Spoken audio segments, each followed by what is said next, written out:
विजयी भव क्लासेस, निश्चित सफलता के लिए। तो आज सेशन शुरू कर रहे हैं इतिहास। इसमें मतलब दो चीजें रहेंगी। फर्स्ट ऑफ ऑल अपन इतिहास देखेंगे, इसके बाद पदार्थ और दर्शन से संबंधित जो चीज रहेगी उसको देखेंगे। तो इतिहास का सबसे पहले जो परिचयात्मक ज्ञान है उसके बारे में आज पूरी क्लास बेस रहेगी, है ना। तो आयुर्वेद के जैसे लिखा है कि प्रथम आद्य उपदेष्टा और प्रथम ग्रंथ, सबको पता है कि ब्रह्मा जी से आयुर्वेद की परंपरा शुरू होती है। ब्रह्मा स्मृतो आयुर्वेद, है ना। तो आद्य उपदेष्टा या प्रथम ग्रंथ अगर बोला जाता है, हालांकि डॉक्यूमेंटेड अपने पास नहीं है, बट हम मानते हैं कि हाँ, ब्रह्मा जी ने जो है ब्रह्म संहिता नामक एक ग्रंथ एक की रचना की या उसका स्मरण किया, जो भी मान के चलिए, ठीक है ना। तो आयुर्वेद के प्रथम आद्य उपदेष्टा और प्रथम ग्रंथ, तो आद्य उपदेष्टा कौन हो गए? ब्रह्मा जी। और प्रथम ग्रंथ क्या है? ब्रह्मा जी के द्वारा लिखी गई संहिता, ब्रह्म संहिता, ठीक है ना। और ब्रह्म संहिता के बारे में थोड़ा सा बताया गया कि जो ब्रह्म संहिता है वह लक्ष्य श्लोकमयी, मतलब 1,00,000 श्लोक वाली। थैंक गॉड आज है नहीं तो आयुर्वेद वाले पढ़ पढ़ के उम्र बीत जाती। और 1,000 अध्याय, मतलब चैप्टर कितने हैं? 1000। और श्लोक कितने हैं? लक्ष्य श्लोक में लिखा गया, जैसे 1,00,000, ठीक है ना। 1,00,000 श्लोक और 1,000 अध्याय। जरा की पढ़ के हालत खराब हो जाती। 120 अध्याय और 12,000 श्लोक में, ना, मतलब 10% समझ के चलो उसका।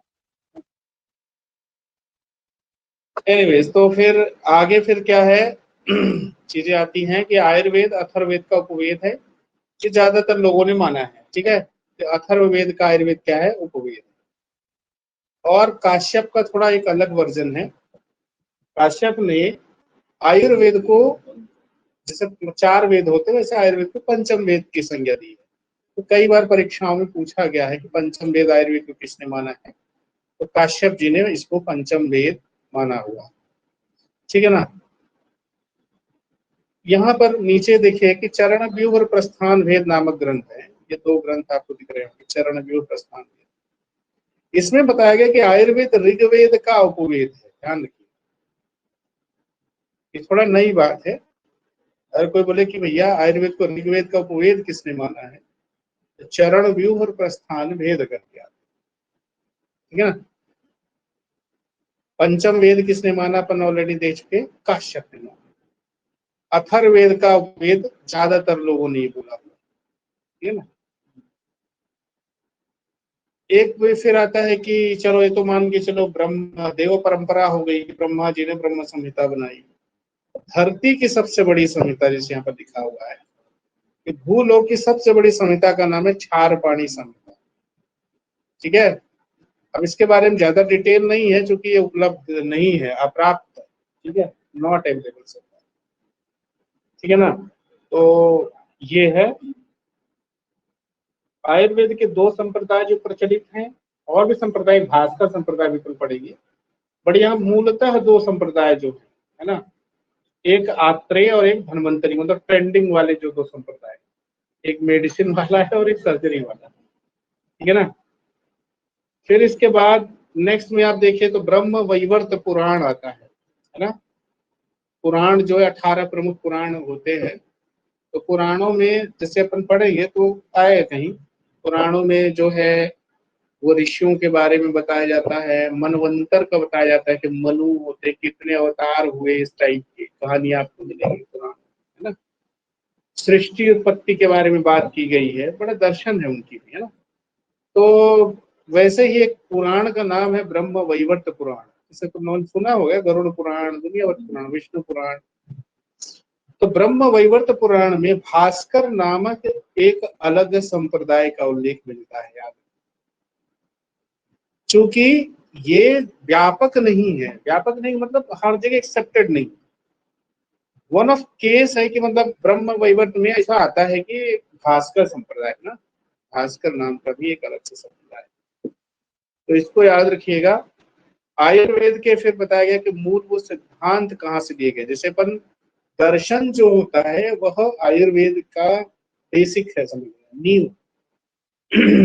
जैसे आज फिर क्या होता है ना कि आज की जो शिक्षा व्यवस्था में आप देखिए कि अपन 10वीं करते हैं, फिर कोई जूलॉजी वाला तुम्हारा जाएगा, कोई मैथ वाला इधर जाएगा, ठीक है ना। तो फिजिक्स केमिस्ट्री जूलॉजी वाले फिर तुम्हारे डॉक्टर बनते हैं, फिर इधर वाले मैथ वाले अपने इंजीनियरिंग में जाते हैं। तो पहले ऐसे होता था, आयुर्वेद को पढ़ना है पहले दर्शन पढ़ना पड़ेगा आपको, समझ रहे हो ना, बेसिक है वो दर्शन।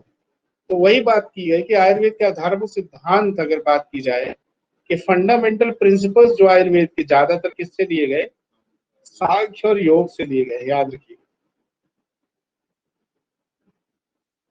ठीक है। सांख्य और योग से आधारभूत सिद्धांत दिए गए और व्यवहारिक पक्ष कहाँ से दिया गया, न्याय और वैशेषिक से दिया, ठीक है ना।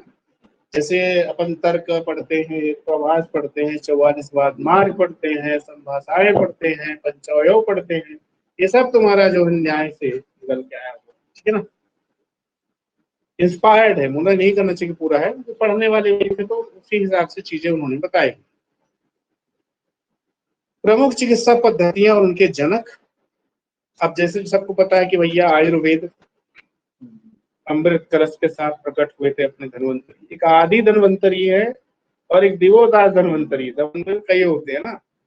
तो वो जो धन्वंतरी समुद्र मंथन से निकल के आए थे, है ना, अमृत कलश लेके आए थे, तो उनको बोला जाता है ना। तो आयुर्वेद के जनक जो माने गए वो धन्वंतरी, है ना। फिर योग के जो जनक या जो प्रणेता आचार्य है, सबको पता है कि पतंजलि है, ठीक है। आदि योगी लेकिन किसको कहा जाता है, शिव को कहा जाता है। यूनानी में एविसेना नाम आता है, ठीक है। और है सिद्ध में अगथियार, अगथियार का नाम जो है फेमस है। सिद्धा सिस्टम, चूंकि अपन आयुष के हैं तो सिद्धा का पता होना चाहिए ना, साउथ इंडिया में काफी फ्लरिश है। तो अगथियार है।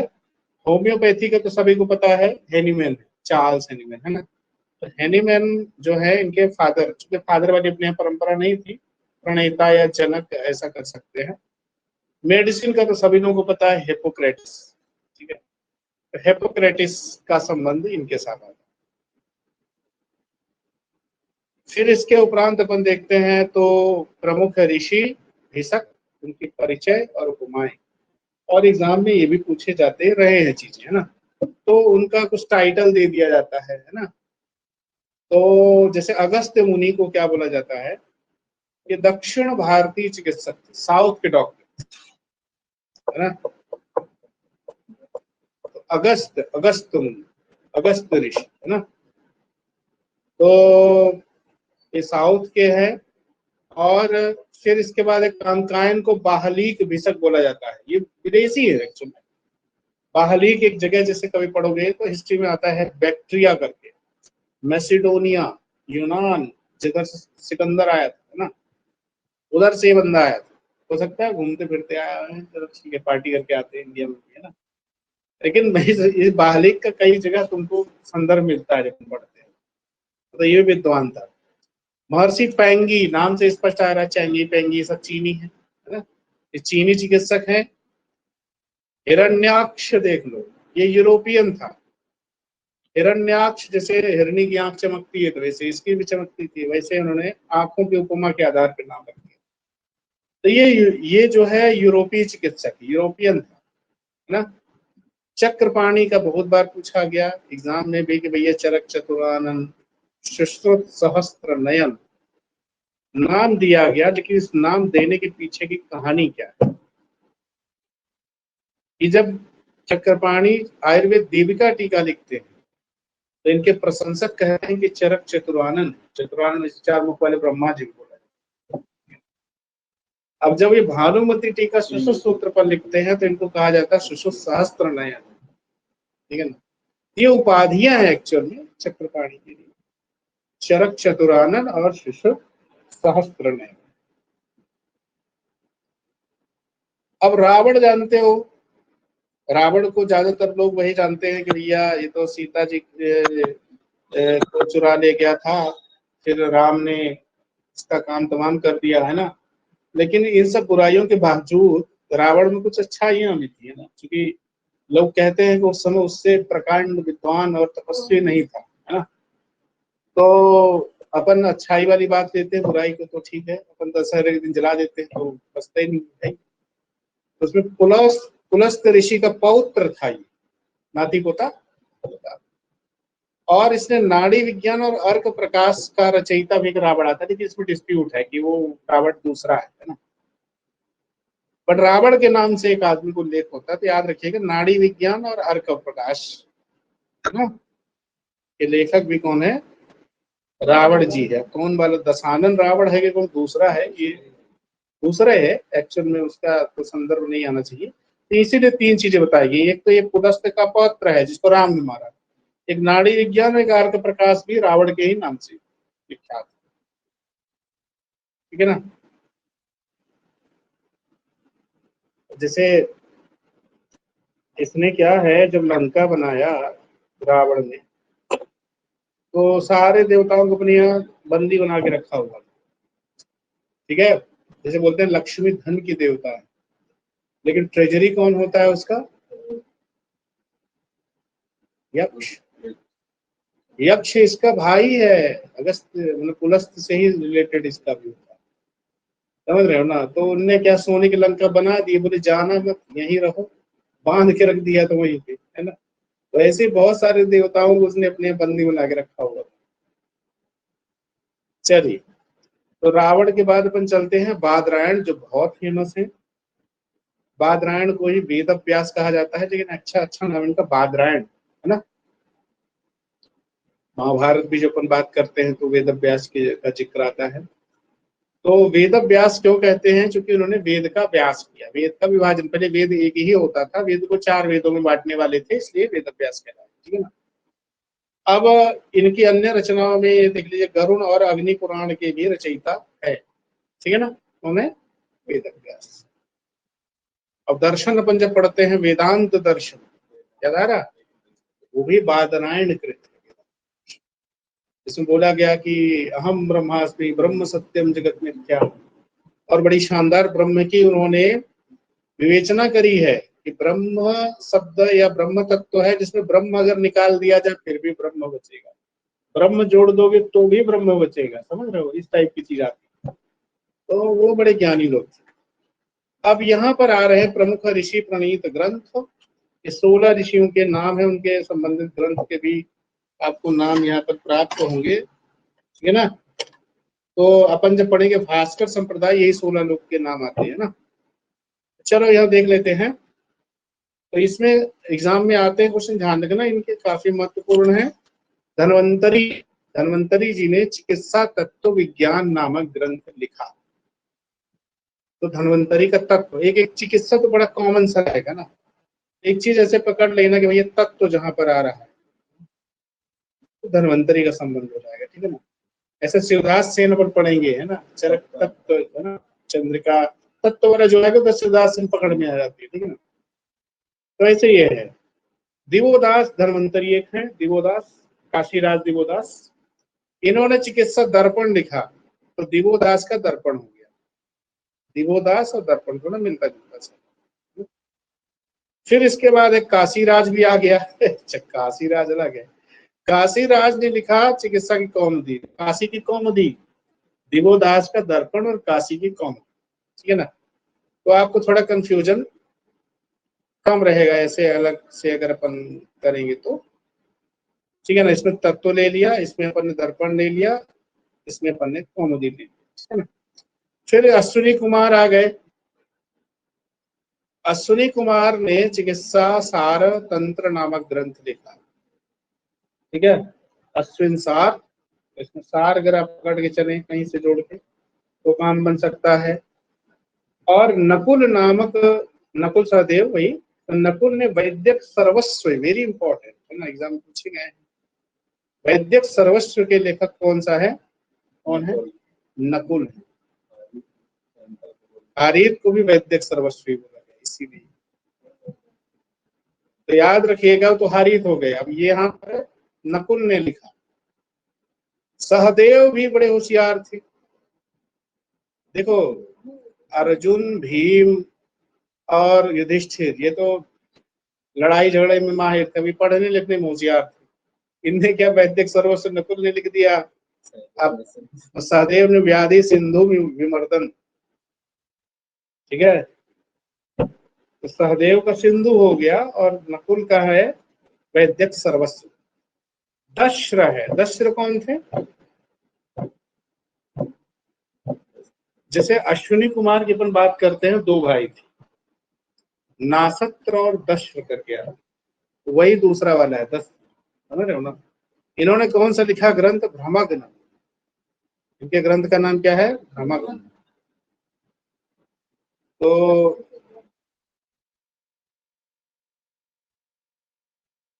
भ्रम को नष्ट करने वाले से भ्रमग्न।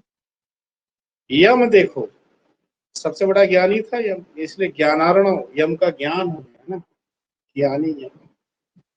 यम की बहन का नाम था यमी, है ना, जमुना जो बनती है ना, यम, यमी। च्यवन ऋषि आ गए। तो आप लोगों ने च्यवनप्राश सुना होगा, लेकिन च्यवनप्राश च्यवन ऋषि ने खाया था, लेकिन लिखा क्या था? जीवादान। ये थोड़ा ध्यान में रखना ना। तो च्यवन, च्यवन का जीवन हो गया तुम्हारा, है ना, च्यवन जी। तो ये अच्छा नाम है। उस जीवादान जो होता है, फ्रेश ब्लड जब ऊज आउट होता है उसको। पैल का एक ग्रंथ है जिसको निदान बोलते हैं, पैनी, पैनी दृष्टि बोलते हैं ना, पैनी। जनक बड़े संदेह वाले थे, तो वैद्य संदेह भंजन बोला गया। तो जनक जो है संदेह भंजन करने वाले, संदेह को दूर करने वाले। तो जनक का जो ग्रंथ है वैद्य संदेह भंजन। जाबाल ने एक तंत्र लिखा, तंत्र सार, जात सार, है ना, जात सार मैंने जाबाल, तंत्र सार। बुद्ध का है सर्वसार। तो तंत्र सार जाबाल का है और बुद्ध का है सर्वसार। सर्वे सर्वाले आ रहे हैं। कवथ का है सर्वधर, ग्रंथ का नाम सर्वधर। अगस्त जो दक्षिण भारत के थे, उन्होंने कौन सा ग्रंथ निकला? द्वैध निर्णय। 2 अगस्त करके याद रखना, 2 द्वैध।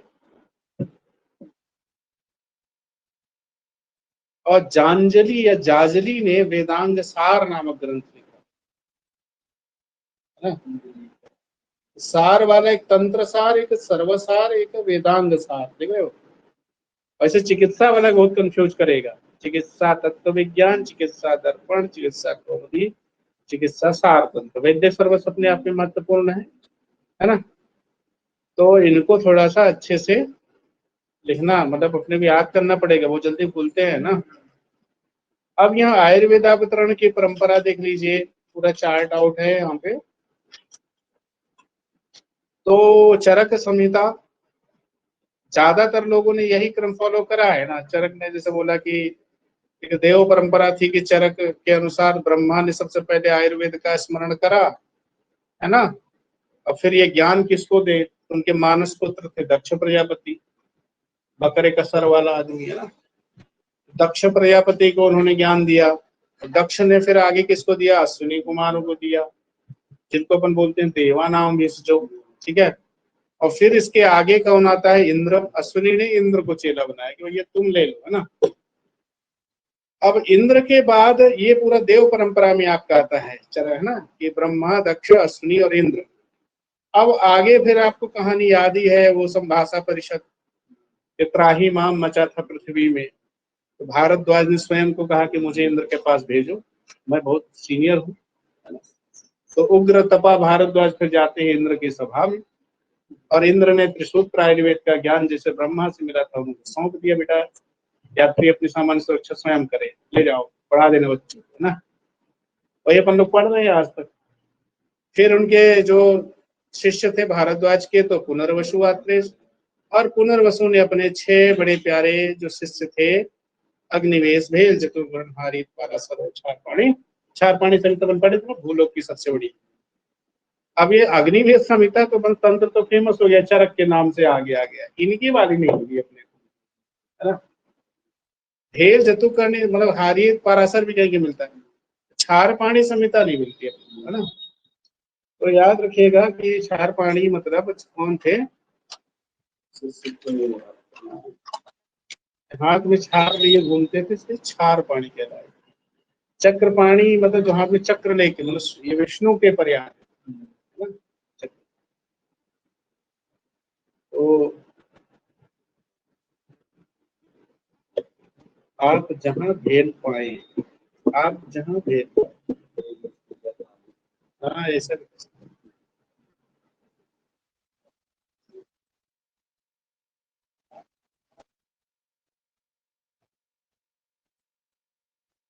तो इसके बाद सुश्रुत पुनर्वसु मतलब यात्रा परंपरा हो गई। इसके बाद सुश्रुत सेम टू सेम चल रहा है। सुश्रुत के अनुसार ब्रह्मा, दक्ष, प्रजापति, अश्विन और इंद्र तक सेम कहानी चलती है। फिर इसके बाद यहाँ से धन्वंतरी जी प्रकट हो जाते हैं। धन्वंतरी ने अपने 7 शिष्य, देखो एक ज्यादा कर दिए थे, 6 इन्होंने बताया था, 7 धन्वंतरी जी, है ना। तो जीओवी कॉप्स करके इसको भी याद कर सकते हो।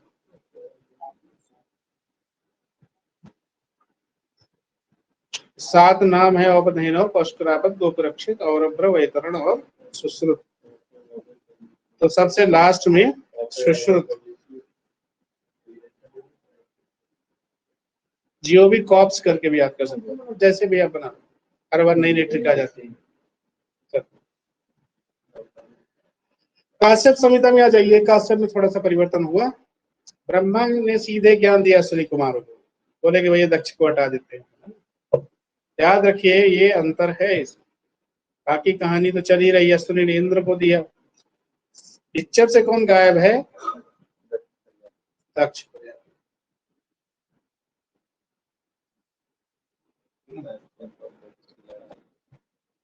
काश्यप और दक्ष की हो गई लड़ाई, तो दक्ष ने बोला फुट लो यहाँ से, मतलब काश्यप ने बोला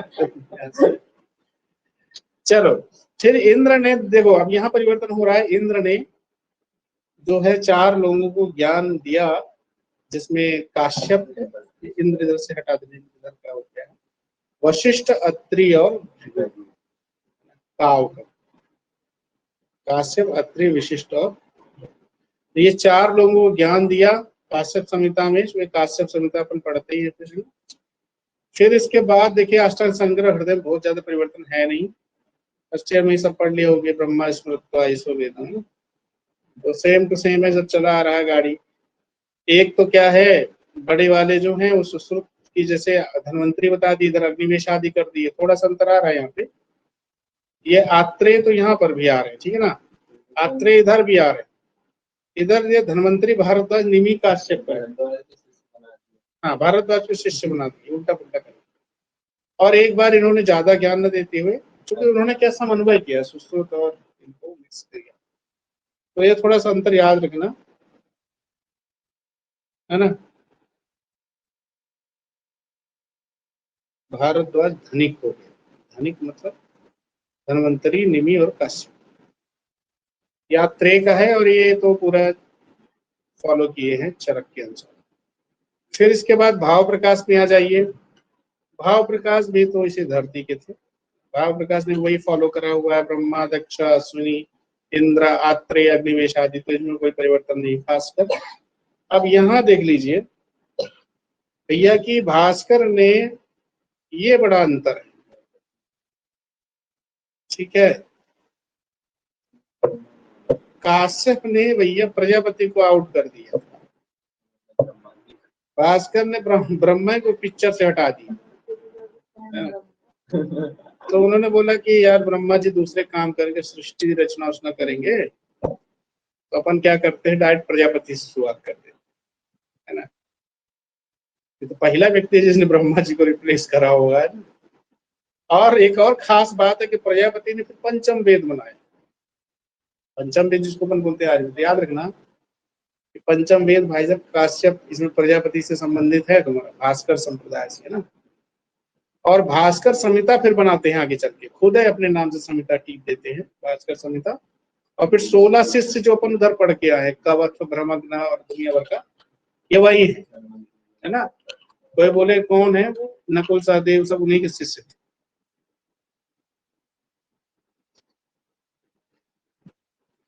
प्रीवियस जो अपन ने देखा ना, सो वही। अब कुछ इंपॉर्टेंट बिंदु हैं। HYP का मतलब होता है हाई यील्ड पॉइंट। परीक्षा के दृष्टिकोण से जो इंपॉर्टेंट चीजें हैं वो हैं। तो इसमें है, अब जैसे अपन बात कर चुके कि देवलोक परंपरा क्या है, कि ब्रह्मा से लेकर के इंद्र पर्यंत तक ये देवलोक परंपरा है। अब भूलोक परंपरा कहाँ शुरुआत होती है, भारद्वाज से लेकर के अन्य ऋषि जो उनके शिष्य रहते हैं। प्रजापति कुछ नाम दिए गए। एक तो अपन दक्ष प्रजापति तो बहुत पढ़ लिए, लेकिन दक्ष प्रजापति को निखिल भी बोला गया, तो निखिल प्रजापति करके याद कर लिया। इंद्र को बोले भैया शक्र, बलहंतार भी बोला गया, बलि नामक राक्षस को मारा बल।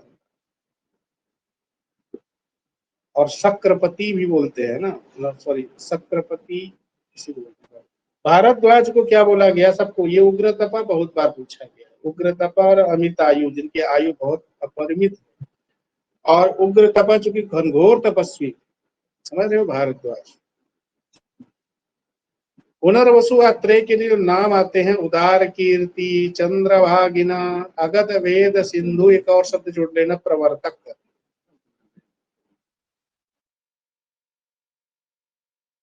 ठीक है ना, कि आयुर्वेद के जो गंगा कौन लाया, सिंधु का मतलब नदी की बात है, गंगा की पर्याप्त। तो अगध वेद सिंधु प्रवर्तक ऐसा नाम आता है। तो जैसे भगीरथ ने गंगा को लाए थे, है ना। भगीरथ कहानी पता है तुमको?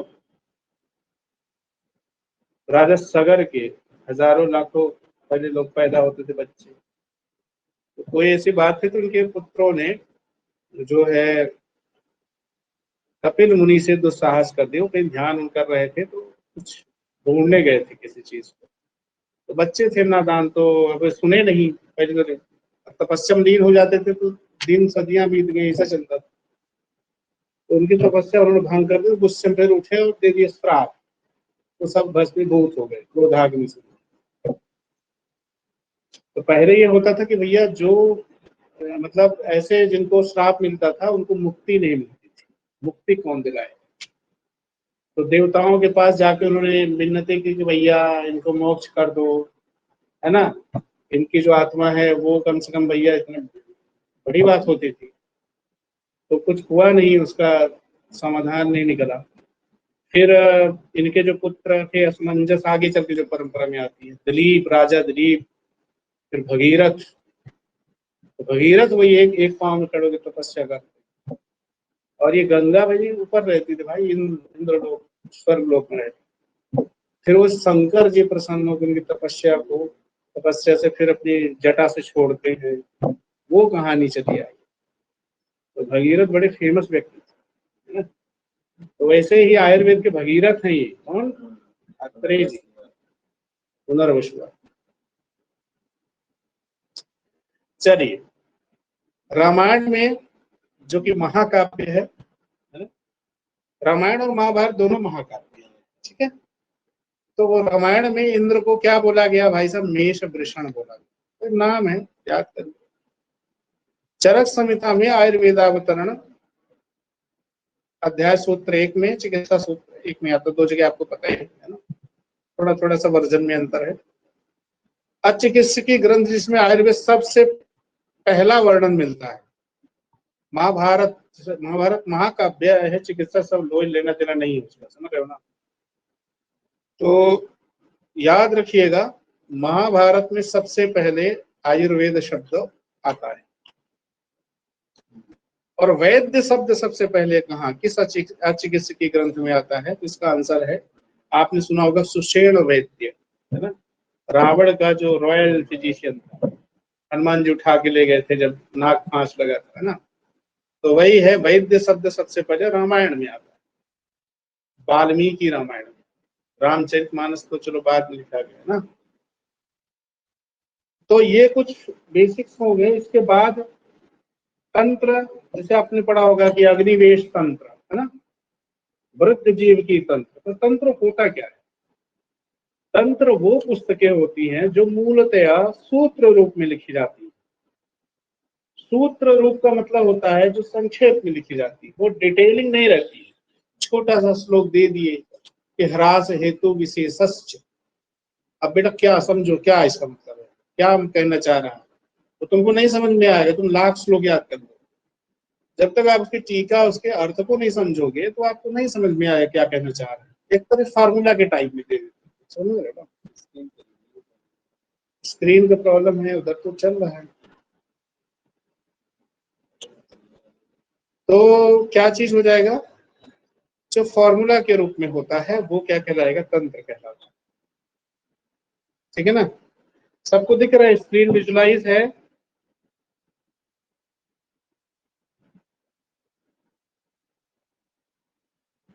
स्क्रीन दिख रही है क्या?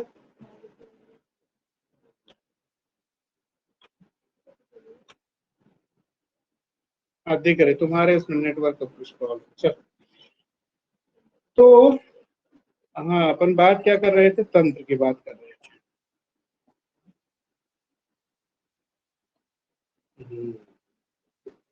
चलिए, तो तंत्र समझ में आ गया। सूत्र रूप में जो चीज लिखी जाती है उसे तंत्र कहते हैं।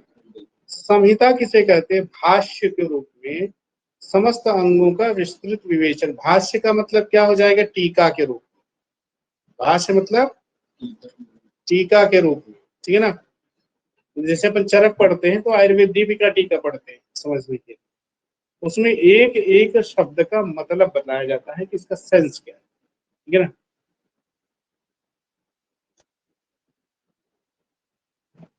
इसके उपरांत अपन चलते हैं, वेद के 6 अंग होते हैं। वेद का परिचय। वेद हमारे ऐतिहासिक और प्राचीनतम ज्ञान के स्रोत हैं, आदि स्रोत। और वेदों को अपौरुषेय कहा है। ध्यान रखना, वेद को किसी ने लिखा नहीं है। वेद क्या माने जाते हैं? अपौरुषेय बोले जाते हैं। अपौरुषेय का मतलब किसी लौकिक व्यक्ति ने उसका निर्माण नहीं करा है, ठीक है ना?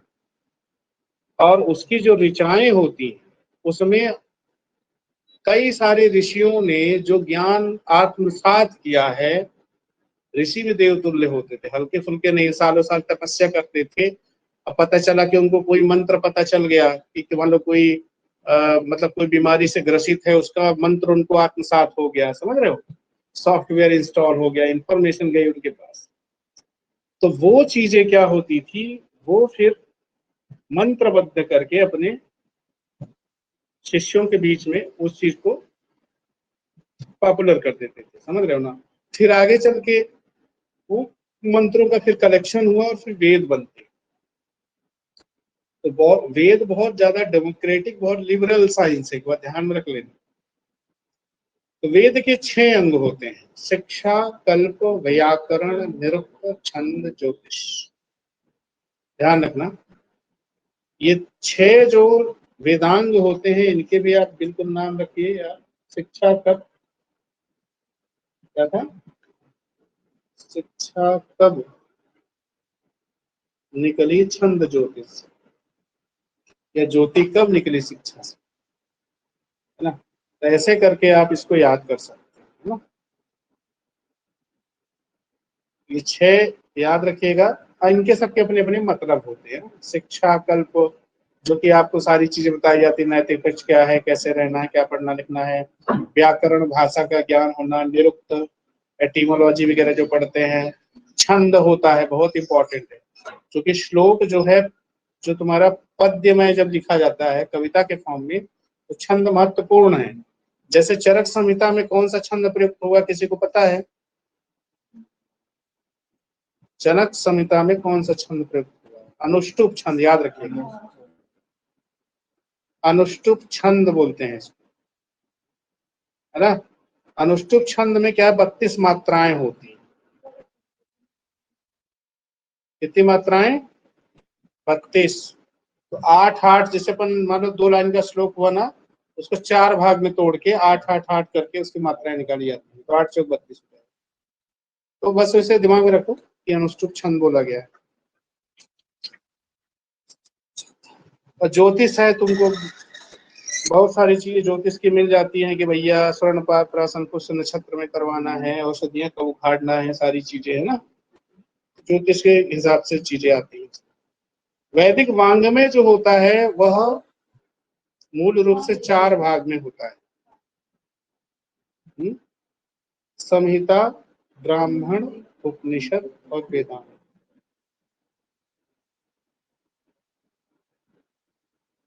ठीक है ना। वेद के विभाग 3 या 4 कहीं कहीं बोलते हैं, है ना, 3/4 कर सकते हो। तो इसमें सबसे पहला चीज क्या आ जाता है तुम्हारा, संहिता। संहिता सबने पढ़ा ही होगा। संहिता क्या होता है, कुछ नहीं, मंत्रों का समूह। ठीक है ना, उसी को संहिता कहते हैं। संहिता का मतलब होता है कलेक्शन करना। बहुत सारे जो मंत्र है, समहति, है ना, श्लोकों को एक जगह पे मंत्रों को रखा जाता है, वही संहिता कहता है। ब्राह्मण क्या होता है, वेदों की व्याख्या करने वाले भाग को ब्राह्मण कहते हैं।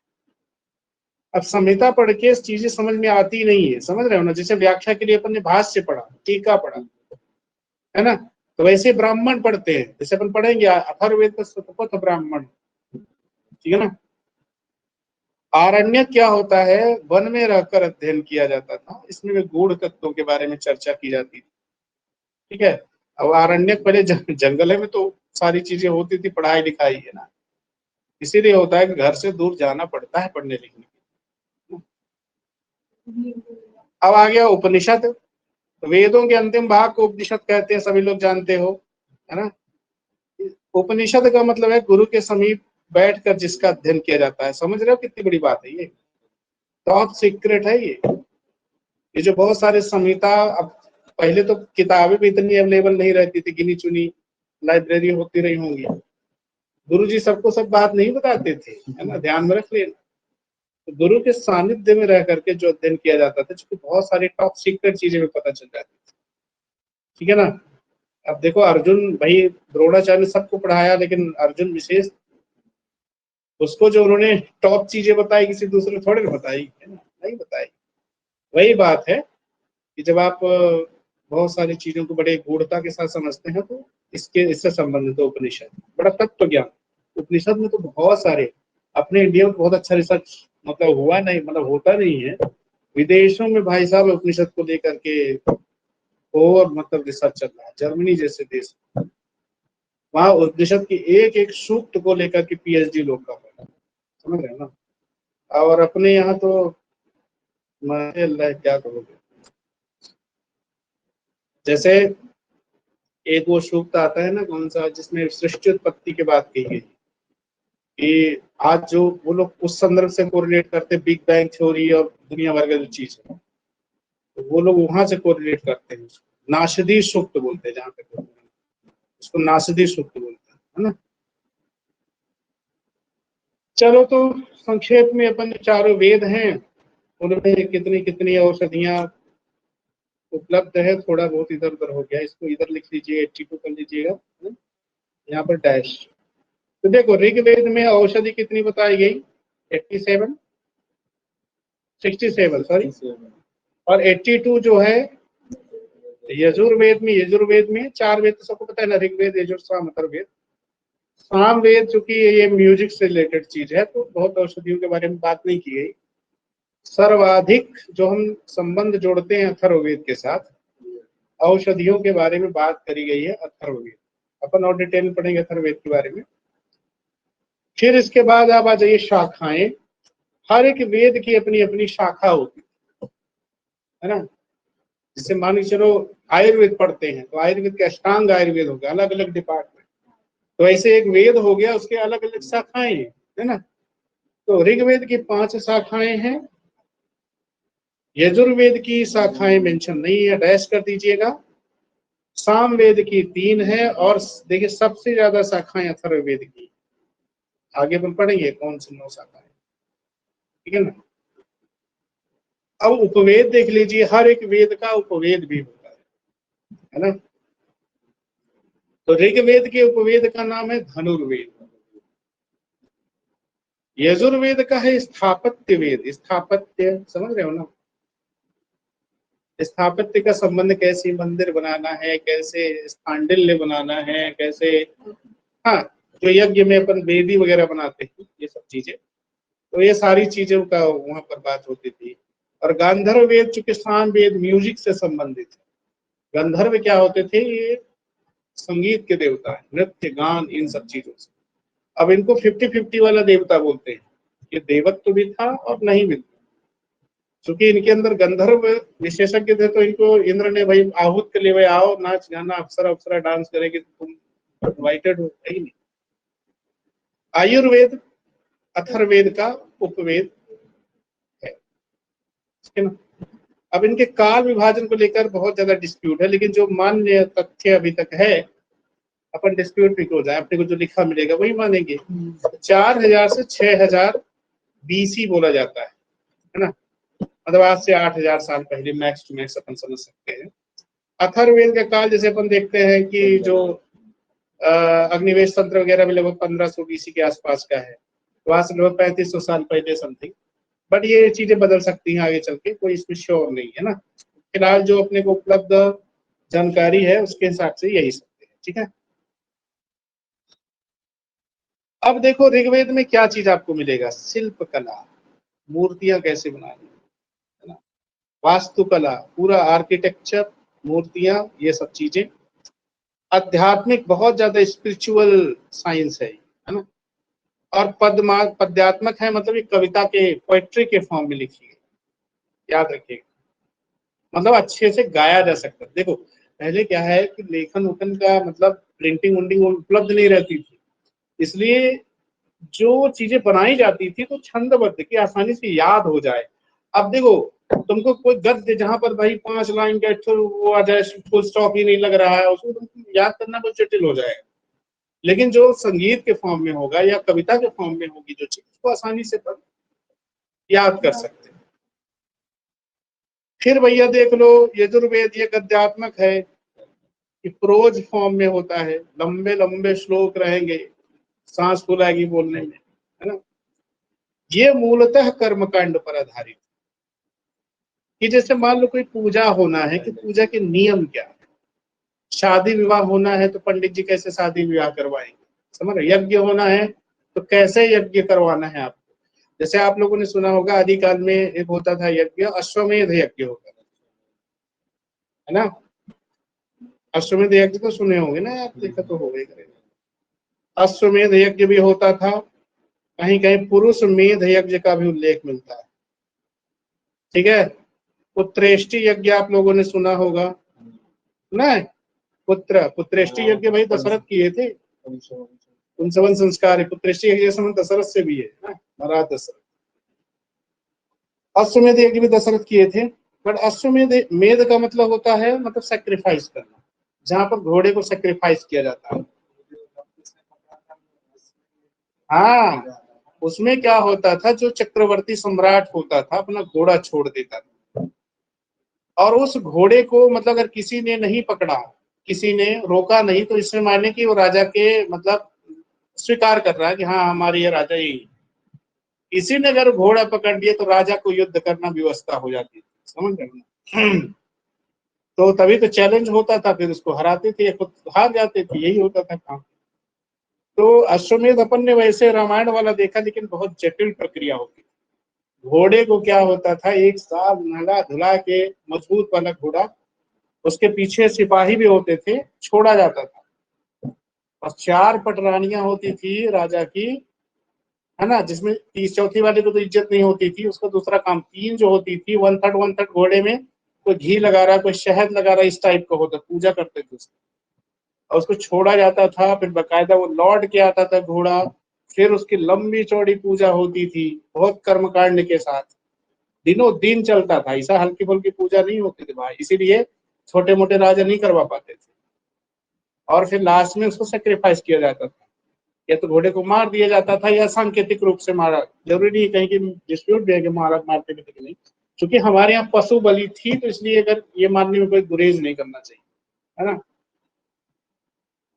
तो भैया अश्वमेध होता था, पुरुष मेध सुनने में आता है, बहुत ऐसा व्यवहारिक नहीं है कि पुरुष की पति कहीं देते, है ना। और पुत्रेष्टि यज्ञ तो आपने सुना होगा, ये सब चीजें होती रही। इसमें जो यजुर्वेद से संबंधित वाजिस्नेह संहिता करके आती है, वाजिस्नेह संहिता, इसमें आपको अश्वमेध यज्ञ के बारे में पता चलता है, ठीक है, कैसे विधि विधान से करवाना है, बहुत बहुत नियम कायदे होते हैं, है ना। सामान्य आदमी नहीं करवा सकता भैया। चलिए, तो आगे अपन चलते हैं साम वेद, जो कि अपन ने बात की कि भैया गांधार वेद उपवेद है, तो म्यूजिक डांस सब कुछ रहेगा, गायन उपासना ये सब गीतात्मक शैली रहेगा, है ना। तो ये वाला अच्छा है म्यूजिक म्यूजिक का। फिर इसके बाद आता है तुम्हारा अथर्ववेद, जिसमें ज्ञान कर्म उपासना ये सब चीजें आपको उपलब्ध होती हैं, औषधि विज्ञान से भी संबंधित है ये भी खास। अब चूंकि सबसे ज्यादा इज्जत अपन को आयुर्वेद वाले देते हैं अथर्ववेद को, तो अथर्ववेद के बारे में थोड़ा सा शॉर्ट में, अन्य वेदों का भी हम लिखवाएंगे बाद में, बट अभी अथर्ववेद का आप देख लो। अथर्ववेद को ब्रह्मवेद की संज्ञा दी गई, तो याद रखना ब्रह्मवेद किसको कहा गया, अथर्ववेद को कहा गया। चिकित्सा शास्त्र का उपजीव्य मुख्यतः जो है कौन सा वेद है, अथर्ववेद, चूंकि चिकित्सा इसमें है। अथर्ववेद का नाम क्यों पड़ा, अथर्वण ऋषि के नाम पे पड़ा, है ना। अथर्वण मंत्र भी है, अथर्वण ऋषि के नाम पे। अथर्ववेद के पर्याय भर भर के दिए हैं, देख रहे हो ना, ब्रह्म वेद, अंगिरस वेद, अथर्व अंगिरस वेद, छंदो वेद, मही वेद, छत्र वेद, भैषज्य वेद, भेषक वेद, भैषज्य भेषक, है ना, ब्रह्म वेद, अंगिरस वेद, ये काफी इंपॉर्टेंट है ना। शाखाएं 9 है, जैसे अपन ने बात की सबसे ज्यादा शाखाएं अथर्ववेद में है ना, ये 9 शाखाओं के नाम, तो पैपलाद को याद रख लेना थोड़ा सा, है ना। तोद मूद हो गया, शौनक है, शौनक तंत्र आता है कहीं कहीं, जाजल, जाबाल उधर ऋषि शौनक आते हैं, जाजल जलद ब्रह्मवेद, देखो यहाँ पर भैया इसको ब्रह्मवेद, इसकी एक शाखा भी है ब्रह्मवेद, इसका पर्याय भी था, है ना। देवदर्श और चारण, चारण वेद करके अपन नहीं पढ़े थे, चारण वेद भी, तो ये हो गया तुम्हारा। कल्प सूत्र इसके है 5, उनके नाम है कौशिक, वैतान, नक्षत्र कल्प, अंगिरस कल्प और शांति कल्प, 5 की संख्या में ये आते हैं, ठीक है।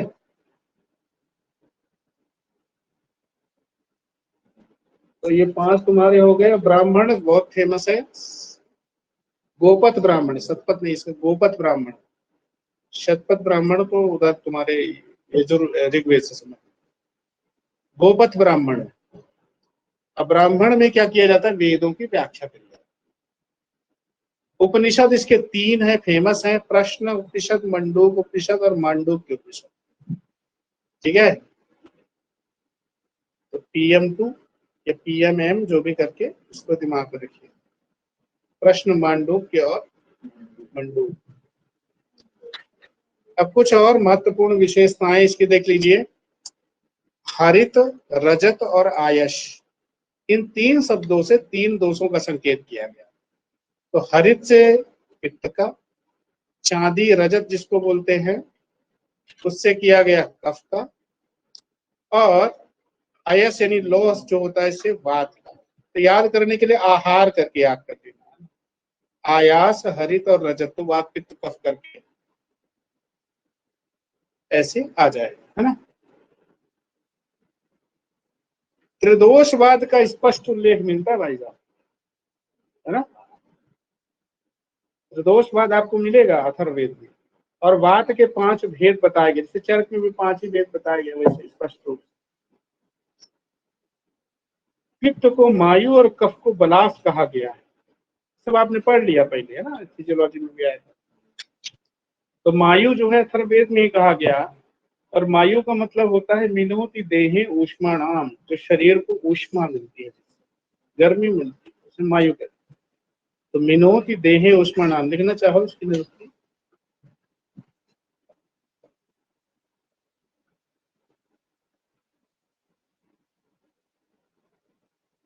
मिनोति देहे ऊष्माणा। फिर इसके बाद देखिए शरीर की जो अग्नि है उसे वैश्वानर कहा गया, है ना, वैश्वानर बोला गया। शरीर की अग्नि को वैश्वानर कहा गया। कई आता सूत्र में वैश्वानर, है ना। एक आते हैं दावाग्नि, दावाग्नि जंगल की आपको बोलते हैं, है ना। वात विकार के लिए क्या शब्द आया, वातीकृतम। विषम ज्वर को तकमा कहा गया, और किसने तकमा बोला, मतलब 25 वेद बताए, इसके 25 वेद, क्षारंगधर ने 25 वेद बताए। यस। औषधि में इंद्र और रुद्र का निवास होता है। देखो कितनी अच्छी बात है, अग्नि भी है और रुद्र भी है। औषधि में अग्नि और रुद्र का निवास बताया है। कृमियों का विस्तृत वर्णन मिलता है। अग्नि और सूर्य को कृमिनाशक बताया गया, याद रखिएगा। मतलब यहाँ पर सूर्य आतप चिकित्सा का भी संदर्भ आता है, ठीक है ना, जिसको अपन हेलियोथेरेपी बोलते हैं। क्या बोलते हैं उसको, हेलियोथेरेपी, है ना। स्त्री जननांगों में योनि और गविनिका आदि शब्दों का वर्णन मिलता है। गर्भाशय भेदन द्वारा प्रसव का, मतलब देख रहे हो, गर्भाशय भेदन द्वारा, LSCS की बात हो रही, सिजेरियन सेक्शन करके प्रसव की बात मिलती, कितनी पुरानी बात है।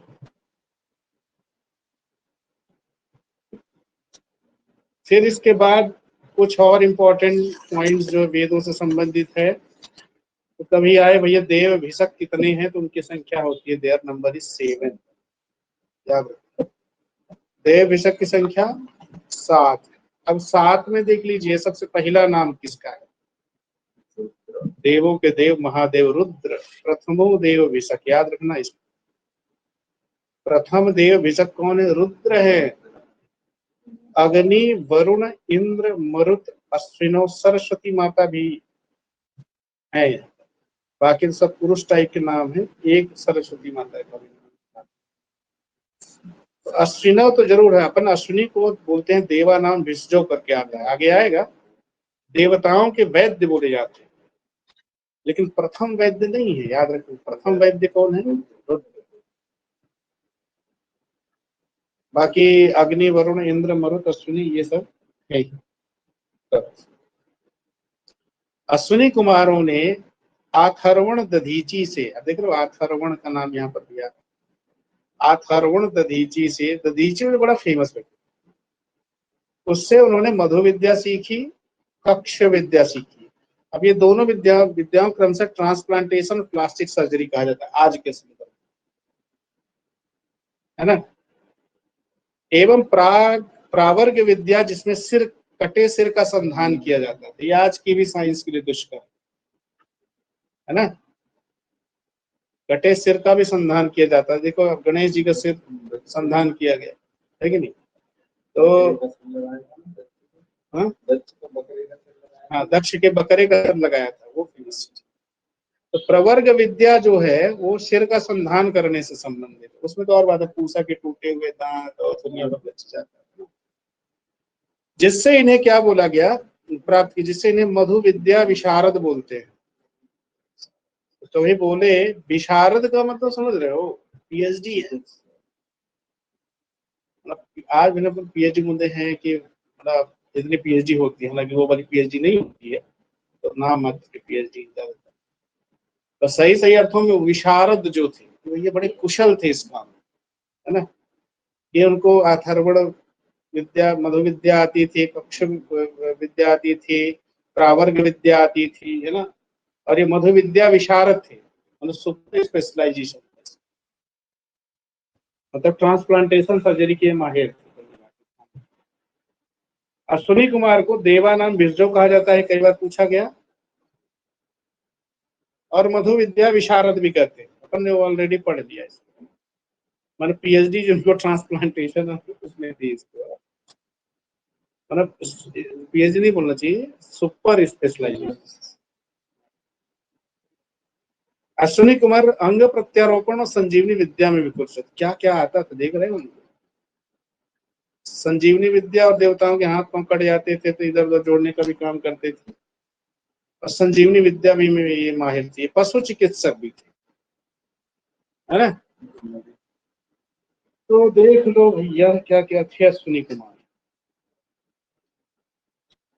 अश्विनी और धन्वंतरी में अंतर बताया गया। ये अश्विनी कुमार पौराणिक काल के प्रसिद्ध जहाँ पुराण लिखे गए जिस काल, है ना, गरुड़ पुराण, जितने भी पुराण पढ़ते हैं, तो ये प्रसिद्ध लोग भी सकते, समझ रहे हो ना। ये उल्टा लिख दिया, उल्टा हो गया शायद, धन्वंतरी जी इधर आ जाएंगे, है ना। नहीं, अश्विनी कुमार में ही वैदिक काल से प्रसिद्ध है। हम देख लेते हैं। हाँ हाँ, हाँ।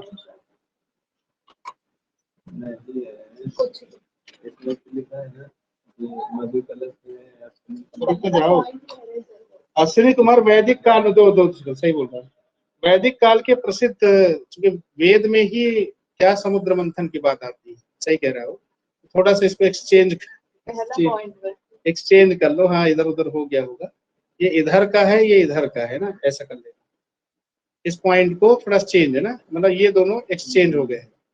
तो याद रखिएगा कि अश्विनी कुमार जो है ये वैदिक काल के हैं, वेदों की बात आती है, और पुराणों में संदर्भ मिलता है, मतलब क्या कहते हैं तुम्हारे, मतलब वही देवासुर संग्राम और फिर समुद्र मंथन, ये सब चीजें मिलती। और ये देखो अश्विनी कुमार जो है, क्योंकि मधु विद्या विशारद थे तो मधु कलश लेके निकलते हैं, ऐसे याद करना इजी रहेगा तुम्हारे लिए। अब ये अमृत कलश, चूंकि अमृत लेके निकलते हैं धन्वंतरी जी, तो अमृत कलश हाथ में। अब ये देवता थे, अभी विष्णु के अंश है ना। बट पहला पॉइंट जरूर थोड़ा चेंज कर लेना तुम लोग, ये वैदिक काल के प्रसिद्ध देव विषय, ये क्या है, पौराणिक काल में प्रसिद्ध लोक विषय। चरक संहिता आ गया, टाइम कितना हो गया, टाइम हो ही गया है, तो आज के लिए इतना है, कल अपन फिर करेंगे धीरे धीरे कर इसको, लेकिन रटते रहो यार, पता है इसमें रटना बहुत पड़ेगा, वाला ही है सब पूरा। हाँ? रटने ही वाला है। रटने ही वाला है, ध्यान रख लेना। और अभी नहीं रट पाए तो फिर होगा भी नहीं। तो सोचो कि नहीं हम बाद में जो लोग मतलब है ना कि क्लास ले लेंगे, ये नहीं होता है। एक तुम लोगों का पेंडिंग पड़ा हुआ है टेस्ट उसका, ये तुम लोगों का इस बार का हो जाए